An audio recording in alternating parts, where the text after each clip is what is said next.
ಚಿಕಿತ್ಸೆಗಾಗಿ ಆಸ್ಪತ್ರೆಗೆ ಕರೆತರಲಾದ ಬಳಿಕ ಮೃತಪಟ್ಟ ಮಹಿಳೆಯ ಕುತ್ತಿಗೆಯಲ್ಲಿದ್ದ ಚಿನ್ನದ ಕರಿಮಣಿ ಸರ ನಾಪತ್ತೆಯಾಗಿದೆ ಎಂದು ಆರೋಪಿಸಿ ಪತಿಯೊಬ್ಬರು ಪಾಂಡೇಶ್ವರ ಪೊಲೀಸರಿಗೆ ದೂರು ನೀಡಿದ್ದಾರೆ. ಮಂಗಳೂರು ಪದವು ಶಕ್ತಿನಗರ ನಿವಾಸಿ 72 ವರ್ಷದ ಸುಂದರ ಪೂಜಾರಿ ಅವರ ಪತ್ನಿ 53 ವರ್ಷದ ಜಾನಕಿಯವರಿಗೆ ಎದೆನೋವು ಕಾಣಿಸಿಕೊಂಡ ಹಿನ್ನೆಲೆಯಲ್ಲಿ ತಕ್ಷಣ ಖಾಸಗಿ ಆಸ್ಪತ್ರೆಗೆ ಕರೆದೊಯ್ಯಲಾಗಿತ್ತು. ಹೃದ್ರೋಗ ತಜ್ಞರು ಲಭ್ಯವಿಲ್ಲದ ಕಾರಣ ಹೆಚ್ಚಿನ ಚಿಕಿತ್ಸೆಗೆ ಮಂಗಳೂರಿನ ಸರ್ಕಾರಿ ಆಸ್ಪತ್ರೆಗೆ ಕರೆದೊಯ್ಯಲಾಗಿದೆ. ಬಳಿಕ ಜಾನಕಿ ಮೃತಪಟ್ಟಿರುವುದಾಗಿ ವೈದ್ಯರು ತಿಳಿಸಿದ್ದಾರೆ.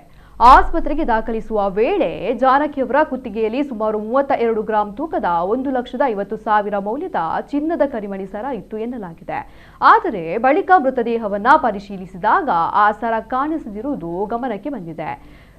ಈ ಸಂಬಂಧ ನಾಪತ್ತೆಯಾಗಿರುವ ಚಿನ್ನದ ಕರಿಮಣಿ ಸರವನ್ನ ಪತ್ತೆ ಹಚ್ಚಿ ಅಗತ್ಯ ಕಾನೂನು ಕ್ರಮ ಕೈಗೊಳ್ಳುವಂತೆ ಸುಂದರ ಪೂಜಾರಿ ಅವರು ಪೊಲೀಸರಿಗೆ ದೂರು ನೀಡಿದ್ದಾರೆ.